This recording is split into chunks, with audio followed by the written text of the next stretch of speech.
जय माता रानी दोस्तों, आपके अपने चैनल धर्म साधना में आपका बहुत बहुत स्वागत है। माँ भगवती दुर्गा की कृपा सदैव आप और आपके समस्त परिवार पर बनी रहे। दोस्तों, आश्विन मास की कृष्ण पक्ष की अष्टमी तिथि को जीवित पुत्रिका का व्रत रखा जाता है। इस व्रत को जीवित पुत्रिका व्रत भी कहा जाता है और जितिया भी कहा जाता है। कई स्थानों पर जितिया के नाम से भी जाना जाता है। ये व्रत मुख्य रूप से बिहार में, झारखंड में और उत्तर प्रदेश के कुछ क्षेत्रों में ही रखा जाता है। इस व्रत को माताएं धारण करती हैं अपनी संतान की लंबी आयु की कामना से, संतान को सफलता की प्राप्ति हो और उनके जीवन में किसी भी प्रकार की कोई परेशानी ना आए, उन्हें सुख समृद्धि की प्राप्ति हो और हर क्षेत्र में उन्हें सफलता मिले। इस कामना से इस व्रत को धारण करके और जीमूत वाहन की विधि विधान से पूजा की जाती है। तो आज की वीडियो में आप जानेंगे कि साल 2024 में जीवित पुत्रिका का व्रत कब है, क्योंकि इस बार जीवित पुत्रिका व्रत की तिथि को लेकर सबके मन में बहुत सारे संशय हैं कि व्रत हम कब करें, 24 अक्टूबर को करें या फिर 25 अक्टूबर को करें, किस दिन व्रत करना ज़्यादा श्रेष्ठ होगा, नहाई खाई किस दिन करना है, पारण किस दिन करना है, व्रत किस दिन धारण करना है। और जैसे कि कई लोगों के प्रश्न है कि अगर हम पीरियड्स में हैं, मासिक धर्म के दौरान हैं, तो ऐसे में व्रत करें या ना करें, और अगर व्रत करते हैं तो पूजा कैसे करें। तो आज की वीडियो में जीवित पुत्रिका व्रत से संबंधित संपूर्ण जानकारी और आपके सभी प्रश्नों के उत्तर मिलने वाले हैं। तो वीडियो को अंत तक ज़रूर देखिए और अगर वीडियो पसंद आए तो इसे लाइक भी ज़रूर कीजिए, क्योंकि आपके लाइक्स, आपके कमेंट्स मेरे लिए बहुत महत्वपूर्ण होते हैं।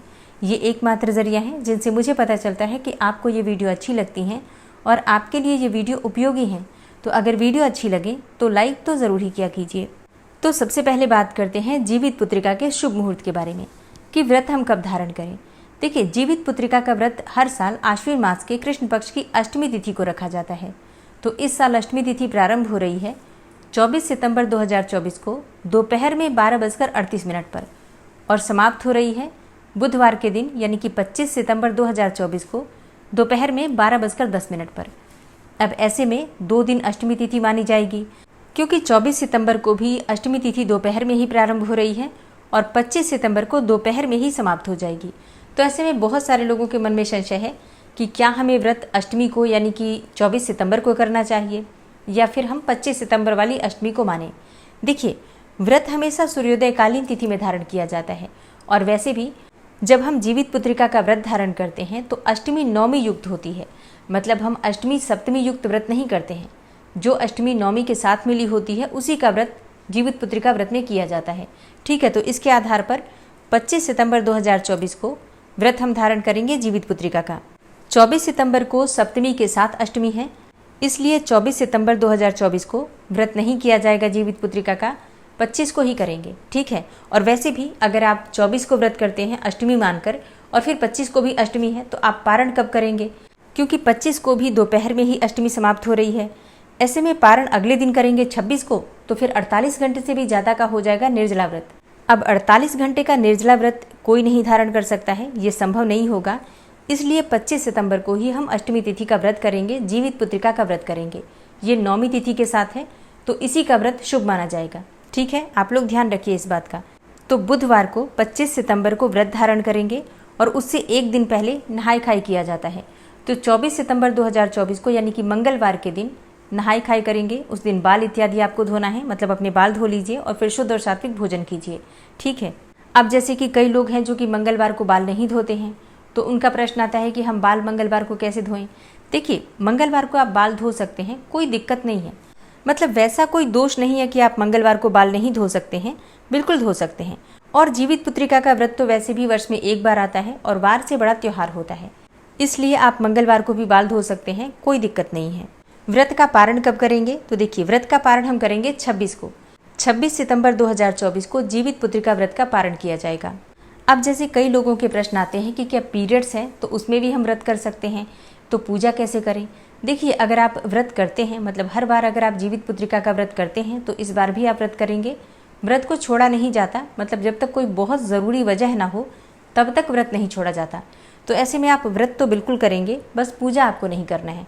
ठीक है, पूजा आपके स्थान पर कोई भी कर सकता है। आपके परिवार में कोई भी सदस्य है तो उनसे आप पूजा करवा सकते हैं, लेकिन आपको व्रत धारण करना है।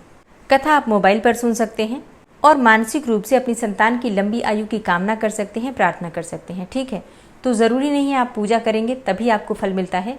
जब हम संकल्पित होकर कोई भी व्रत करते हैं और पीरियड्स की वजह से पूजा नहीं भी कर पाते हैं, तब भी हमारे व्रत का, पूजा का संपूर्ण फल हमें प्राप्त हो जाता है। ठीक है, तो पूजा को लेकर चिंता मत कीजिए, व्रत ज़रूर कीजिए। एक और प्रश्न आता है कि पीरियड्स है और हम पहली बार व्रत शुरू करना चाहते हैं, तो पीरियड्स में क्या व्रत शुरू कर सकते हैं? देखिए, वैसे तो पीरियड्स में व्रत हम नहीं शुरू करते हैं, मतलब नॉर्मली अगर कोई व्रत होता है तो नहीं करते हैं, लेकिन क्योंकि जीवित पुत्रिका का व्रत वर्ष भर में एक ही बार आता है, तो अगर आप इस बार प्रारंभ नहीं कर पाते हैं तो अगली बार आपको करना है। अब मान लीजिए कि अगली बार फिर से आप पीरियड्स में ही हो, तब ऐसे में आप क्या करेंगे? तो आप इसी बार से शुरू कर दीजिए, कोई दिक्कत नहीं है। पूजा अपने स्थान पर किसी और से करवा लीजिए, परिवार में कोई भी सदस्य है उससे पूजा करवा लीजिए। और जैसा मैंने आपको बताया, आप कथा मोबाइल पर सुन लीजिएगा, हमारे ही चैनल पर वीडियो अपलोड होती है कथा की, आप लोग कथा सुन लीजिए। और बाकी पूजा पाठ आप परिवार में किसी से भी करवा सकते हैं, अपने पति से भी करवा सकते हैं, ठीक है, लेकिन व्रत आप कर लीजिए। एक प्रश्न आता है कि हम अस्वस्थ हैं, मतलब कई लोग हैं जिनकी सर्जरी हुई रहती है, या फिर किसी को इसी समय में बेबी भी हुआ हो, तब ऐसी अवस्था में कैसे व्रत करें? मतलब नहीं कर पाते हैं व्रत, तो फिर क्या करें? देखिए, अगर आप बिल्कुल ही व्रत करने में असमर्थ हैं तब तो कोई दिक्कत नहीं है, भगवान से प्रार्थना कर लीजिए और व्रत आप छोड़ दीजिए, अगली बार फिर से शुरू कर लीजिएगा, ठीक है। या फिर आप ऐसा भी कर सकते हैं कि फलाहार के द्वारा या फिर जलाहार के द्वारा आप व्रत कर लीजिए। मतलब देखिए, अगर आप निर्जल नहीं रह पाते हैं और अगर आप पूरी तरह से व्रत छोड़ देते हैं तब तो व्रत खंडित ही माना जाता है, लेकिन अगर आप निर्जल की बजाय जलाहार के द्वारा ये व्रत कर लें, जैसे कि जल ले लें, फल इत्यादि कर लें, जैसे कि आप बाकी व्रत करते हैं फलाहार के द्वारा, उसी प्रकार से अगर आप ये व्रत कर पाते हैं सिर्फ अनाज का त्याग करके, तो भी इस व्रत का संपूर्ण फल आपको प्राप्त हो जाता है और व्रत को खंडित नहीं माना जाता।